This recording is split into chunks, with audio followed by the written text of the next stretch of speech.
having left my remaining warriors to protect the survivors of a recent ambush on my village by the Comanche renegade, Big Nose, Gray Eyes said, his voice drawn with emotion. The Comanche knew how weakened my people were from smallpox.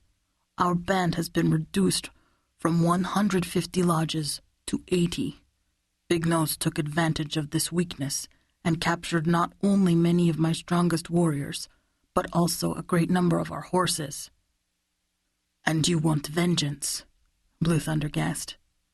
He chose a piece of venison from the tray and took a bite, his eyes gazing intently into Gray Eyes. I want more than that, Gray Eyes said, his gaze suddenly aflame with hate, and then his look softened into concern. I want my warriors back, or my band will not survive. Will you ride with me, Blue Thunder, to go and reclaim what is mine? Will you choose your best warriors to accompany us? Getting back what is mine will not be easy. Some may die to rescue my warriors. Are you prepared to chance that? Or would you rather I leave and set out after Big Nose with the few warriors who are left to ride with me?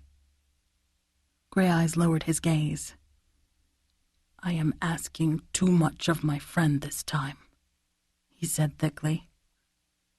He ran a hand across his pock-scarred brow, feeling the scars was always a reminder of what he had so unwisely done.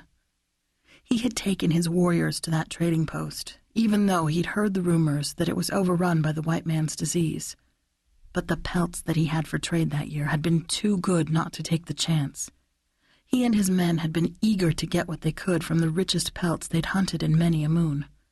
And there were only 4 or 5 months out of a full year when the fur of the animals was marketable. The rest of the year, his warriors killed only enough to provide meat, clothing, and lodges for their families. If he had not taken advantage of that special time when he'd had so many plush pelts, he knew that someone else would have filled the shelves of the trading post, leaving no space for his furs. So he had chanced everything, and lost in the worst way.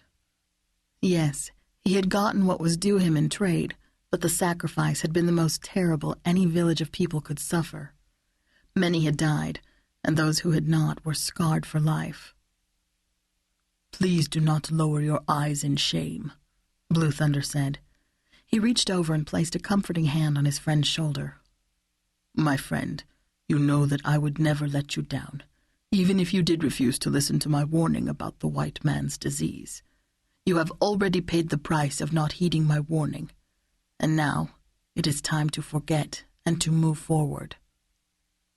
Gray Eyes lifted his chin and gazed directly into Blue Thunder's eyes. You will join me then to hunt for the Comanche who came and killed and stole from Gray Eyes and his people? He asked hopefully. I fear that if you do not help me, my small band is doomed. We will eventually lose everything. I am very aware of all this, Blue Thunder said, slowly nodding his head. He moved his hand from Gray Eyes' shoulder. Now is the time to look forward, not backward.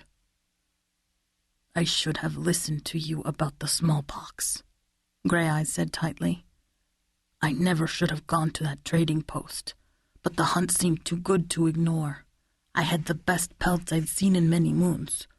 So did all of my warriors. Their pride matched mine. We were blinded by that pride, my friend. Now many of those valiant warriors are no longer with us. You must leave behind such regret and look forward to the future, Blue Thunder encouraged. He gazed intently into his friend's eyes. Where there is hope, there is a way. I will do everything I can to help you build on that hope. Blue Thunder, my best friend in the world, instead of bringing my people great riches, I brought them the greatest misfortune, even more devastating than war. My people have gained nothing by intimacy with the whites but disease and heartbreak. Smallpox has destroyed the lives of many people with red skin, Blue Thunder said, slowly nodding. Like you, too many of our people chose to ignore the dangers of associating with the whites. The price paid has been hard to bear. I am grateful I had a friend such as you to help in our time.